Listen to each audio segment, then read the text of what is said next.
Okay, this is your sleepless god, back with the monster of Auschwitz, part two. So last time we left off, we were mentioning the horrors of what the German people did to the Jewish people in World War II.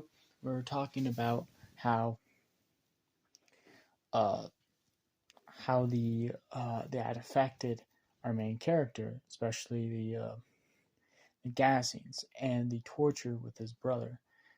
Uh, our main character after that, when he got into the showers, hashtags on showers, not really, they gassed him and they killed him. But his mutant ability activated where he got an armor suit on and basically got an entire metal around his face and ripped the SS apart, or the military service back then. While doing that, he basically saved thousands of Jewish billions. I said billions because it's true.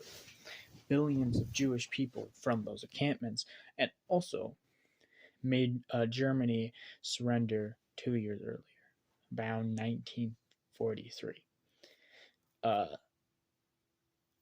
Japan surrendered roughly around the same time, still though, at like 1945, but mostly because he never had a hand in that. He never went to that.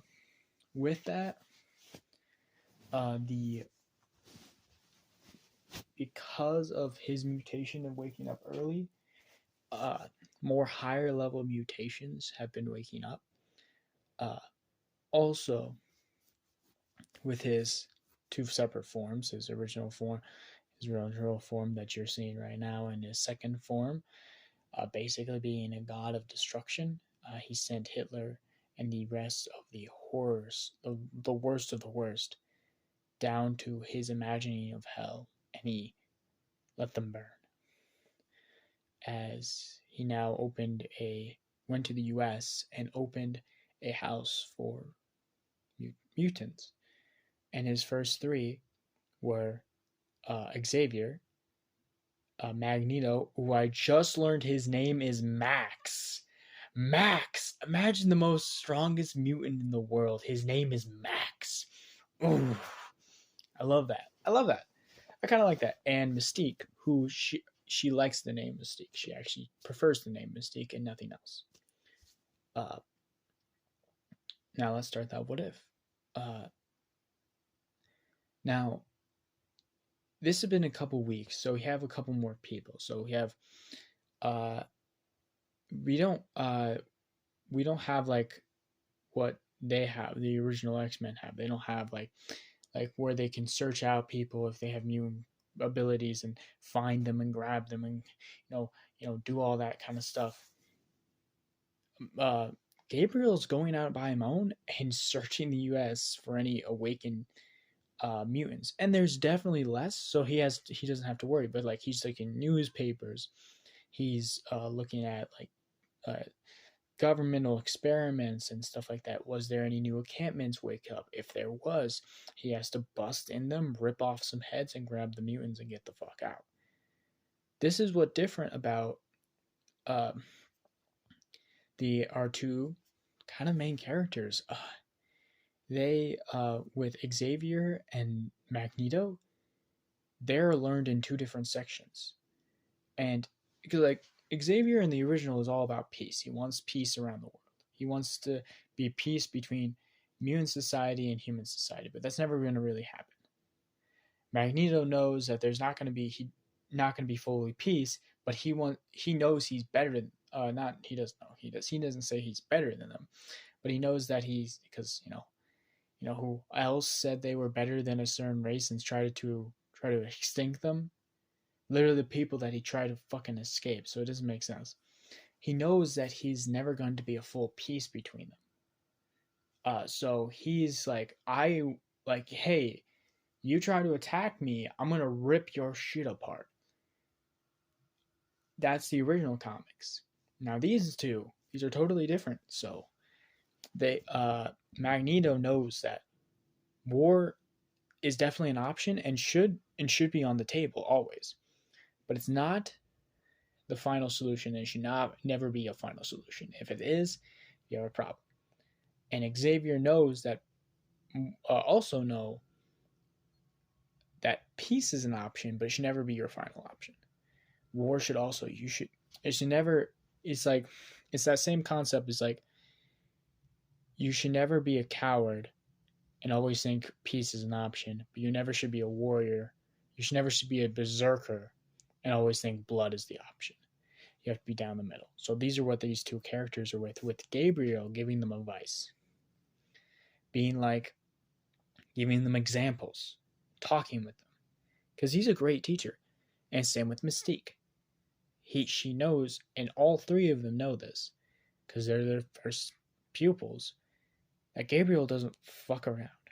He's very direct with his claims, and he's very showy with his words.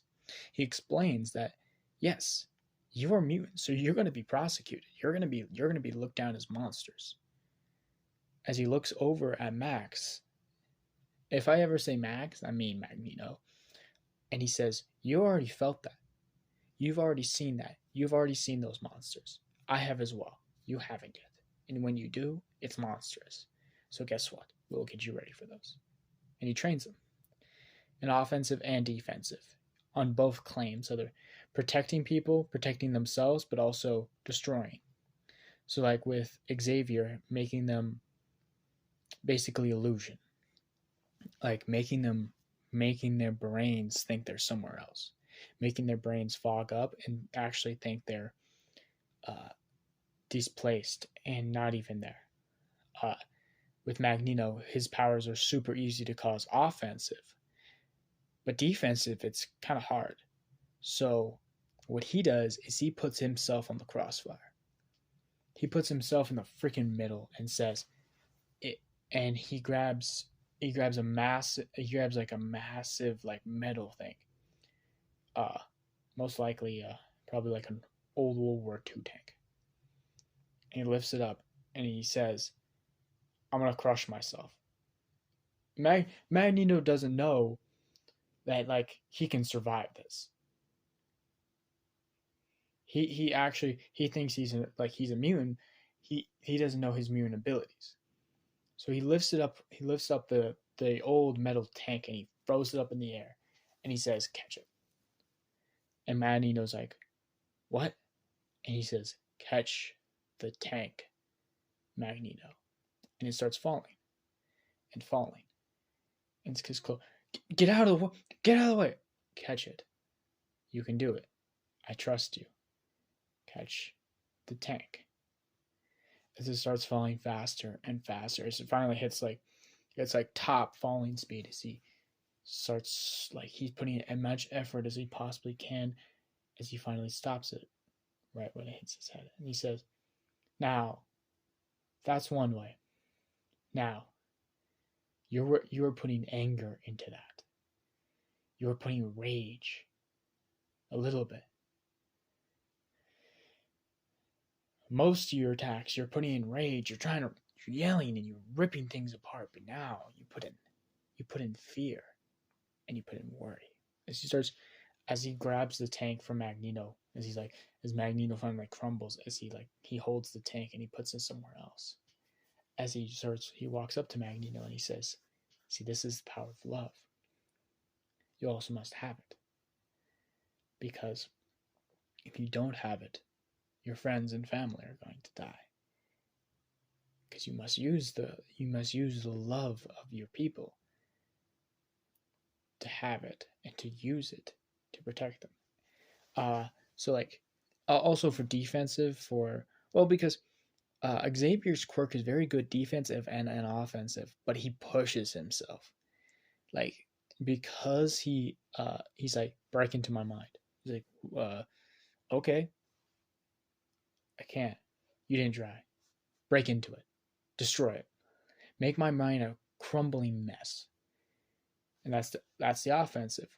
The defensive is making everyone minds around him completely, and I mean completely, resistant to any type of mind control. To make them so completely defensive that they can't even get touched. So he's making them better. And with Mystique, it's more combat. she knows he's flexible and she knows she's good at stuff. So you know what she gives him? Daggers. Fucking daggers. uh, she's like first starting out combat with like weapons like knives, swords, breaking necks and all that kind of stuff, and then starting out a little bit heavier with guns and uh, that kind of stuff, and then going up heavier and heavier with more firing equipment, and just like going up to the point where she's like proficiency with uh, firearms, explosives, knives, and any type of weapon she might need, because she's the most stealthiest person there, and she could probably break into the she can break into anywhere, but it's not gonna matter if like there's 20 guys. So he's like she's packing heat, bro. But like slowly the group starts to grow. More kids start to come up as mutants, not like a couple, and some of them are just murked, like on the spot. And that's the sad part about this life. When he follows the signs, and sometimes he finds a kid, and sometimes he finds a body, and sometimes he finds a broken mess.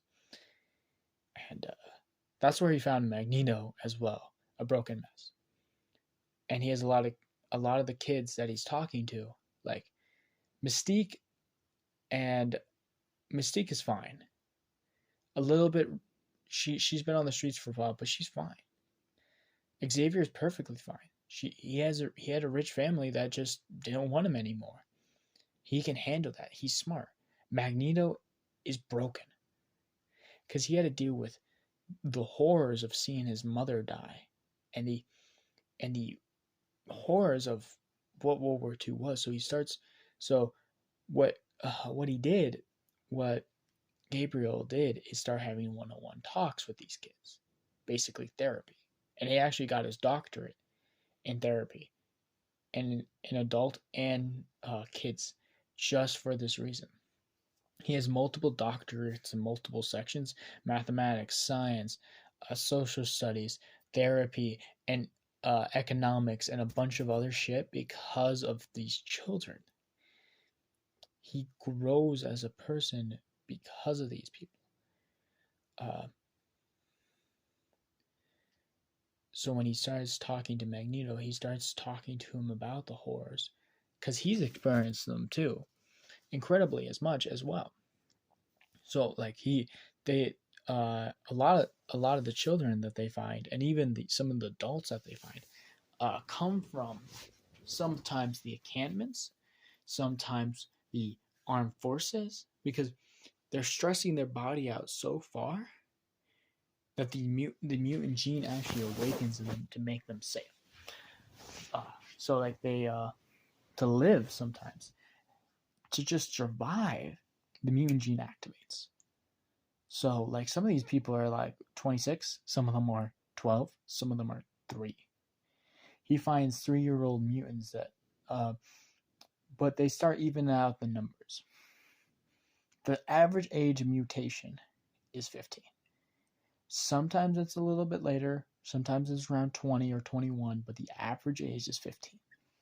So with the trio, he starts making the ability to train them, and they start becoming adults pretty quickly under his eyes. Like they become full-fledged adults, and they go out to the world. Magneto becomes a construction worker. Straight up, he works in construction because like it works for him. He wants to have a normal life, and he has a family with a mutant child. And he does sometimes, like obvious Gabriel comes over and talks to him, and talks to the girl, Emily. Emily's mutant ability is she can talk to animals. Her mother is completely human, so. But Gabriel, after 20 years, so roughly around the ages, like when Xavier was like 35, 32, he dropped down, and Xavier picked up the school and started teaching the kids. Uh, but so what he did was, instead of just drop it all. Also, Mystique right now is actually with someone in particular, and we'll talk about uh, what's going on a little bit later with Mystique, because Mystique found someone special. But with what Gabriel's doing is, like, there's a decent amount of mutants. Most of the time, they don't know about the school. People who know about the school are the people that cause accidents and stuff like that. So that's when uh, uh, something comes up, because Gabriel obviously has protection from the government. The reason is he has so much information about a lot of shit. We don't need to mention that shit that he just has, and he has so much power because he's a mega level mutant, that he starts manipulating them a little bit, talking with them.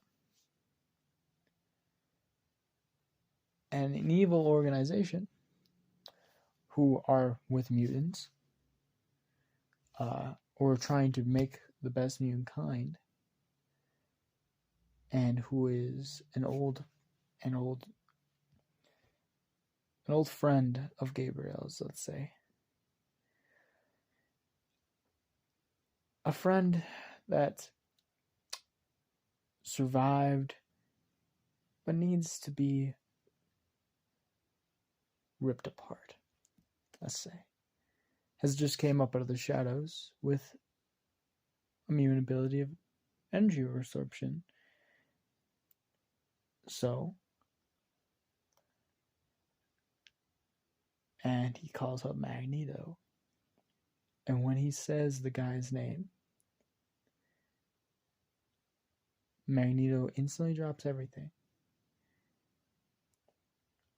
and says he has to go to do something, and he will be back in roughly 4 to 5 months to get this thing done. And this is where we're going to end off the video here. I hope you guys like it. I'll see you guys later. Goodbye.